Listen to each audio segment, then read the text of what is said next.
Hi everyone, happy Saturday afternoon. Hope folks are doing well on this gorgeous day. We're here at Kirkbride in Lincoln with a familiar face if you're a hockey fan. Brian Boucher is taking time out of his day before he hits the links to give us a little preview for the Stanley Cup Final. Of course, Mount St. Charles superstar, 13 years as a goalie in the NHL. You can find him now on NBCSN and the NHL Network. And all eyes are on Monday night with the Bruins and the Blues. Now, first question, Brian, of course, this harkens to a historic matchup back to the Bobby Orr era. Tell us a little bit about this team versus that one. Well, the Bruins team back then, the Stanley Cup Finals were set up a little bit differently back then. The St. Louis Blues were an expansion team, and all the expansion teams played in the West. And yeah, I guess you could argue that, playing all other expansion teams during that time, that is probably a little easier to make it to the finals at that time. And if you look at their record, they have no wins in 3 years, 3 appearances in the finals. So a lot different landscape here today. The Bruins were a very good team back then, obviously led by Bobby Orr, and the first of 2 cups, I believe, there in the 70s. But yeah, it's going to be, this is a different time. So much parity in the league. It should be a great series. I think both these teams match up very well, and with some time off, I think it's going to help both teams heal up. Let's talk a little bit about the matchup as well. Of course, the Blues are known as a big physical team, big physical coach. How does a Bacchus, a Chara, how are they going to have to bring their game as sort of enforcers, if you will? Can they match up to their physicality? I think they can. I think the one thing that the Bruins might have as an advantage over the Blues is that they are, I think, a little bit of a faster team. And I think that may play out to be something important. But there's no doubt that this Blues team, they are a physical bunch. They can defend well. Their top 4D are, they're right there with the Bruins' top 4D. They're riding momentum right now, which is important. I think at this time of year, they're feeling good about themselves. They got a rookie goaltender that I have question marks about, when the playoffs start.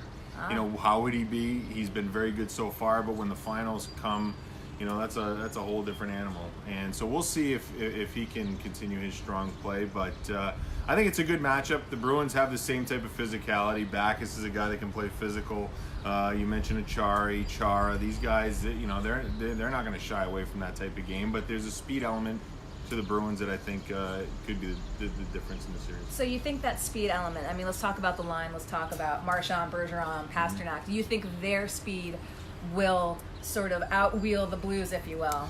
I think the one thing about that line, if you look at the forward lines on each side, I think that top line for the Bruins is far more elite than any of the top 2 lines for the St. Louis Blues. So if it comes down to that, they have more ability, I think. And the power play for the Bruins is another factor that I think could be a difference maker in this series.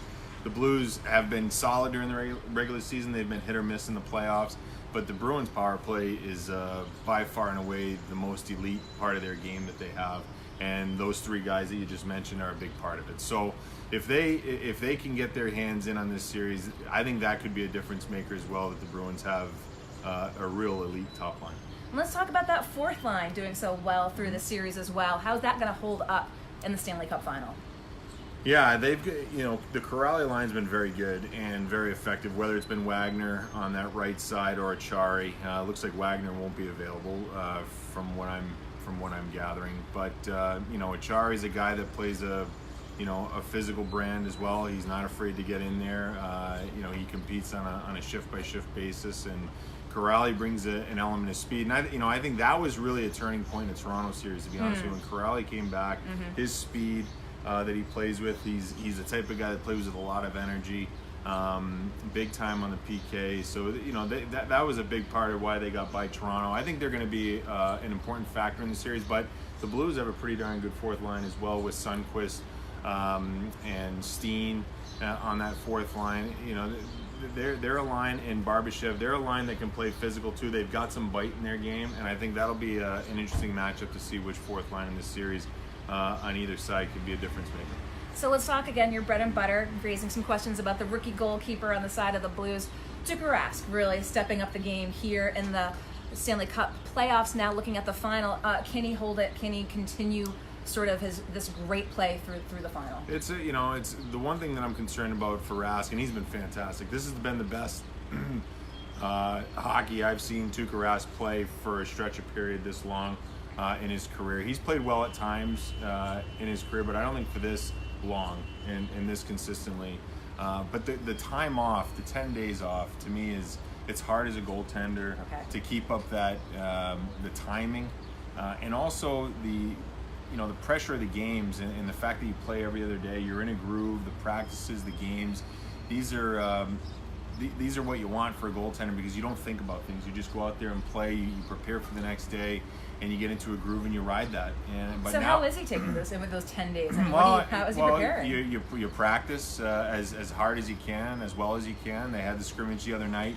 They're trying to simulate game type situations, but that pressure that you play with, it's not there. So it is a question mark for me, and we'll find out in game one where Tuukka is at. If it looks like there's been some rust in his game that's collected, he'll have to shake that off quickly. So we'll see how that plays out. But there's no doubt he's the better of the two goaltenders if you just look on paper. Binnington's been good, but the history that Rask has, the experience that he has, he's been to 2 Stanley Cup Finals, one as a starter, one as a backup. So he's seen the circus that can ensue at a Stanley Cup Final. That's a big time adjustment for a young guy, and I'm sure Binnington, his eyes will be wide open. But for Rask, if he continues what he did in the prior rounds, the Bruins have the edge in goal. So we've got you here in Lincoln, but let's look up to Woonsocket, if you will, and talk about your days at Mount St. Charles. And of course, they're bringing in a new big academy.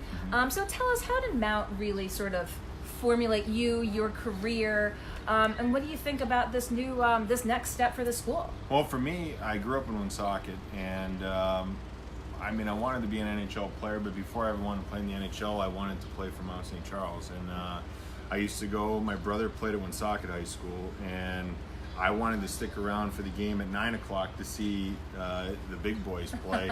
And ever since I was little, I always dreamed about, putting on that red, white, and blue jersey and playing at Mount. And it worked out. I went there from 7th to 11th grade.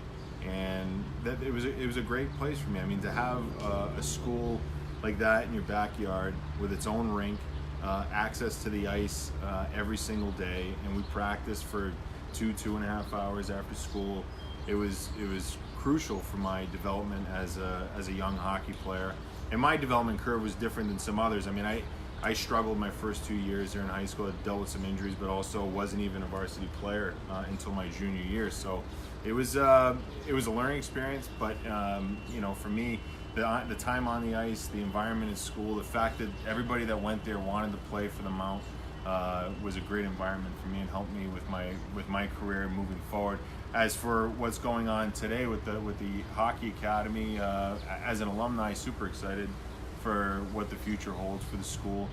There are other schools that have brought about this model, and I think I have a teenage son that's a hockey player. There's a lot of options out there, but not a lot of options with regards to combining the academics, the social, and the athletics all in one spot. And I think it's an important piece that is missing in youth sports today, particularly in hockey. And I think for Mount to be going in this direction, I think it's gutsy, but it's also, I think, the right move for the future. I think it's what parents want for their kids. The kids want to play full-time hockey for a large chunk of the year, but they also want to have a social life too. As a teenager, you don't get those years back. No, you certainly don't. And speaking of time, I'm probably getting close to you having to tee off here at Kirkbride. But Brian Boucher, I really appreciate your taking the time to come on live today. Thank you so much. Thank you. And thank you for watching, giving again a little preview. Monday night kicks off the Stanley Cup Final, and we got some insights from NHL's Brian Boucher. We'll see you soon on Go Local Live. Wish everyone a great Saturday. Take care.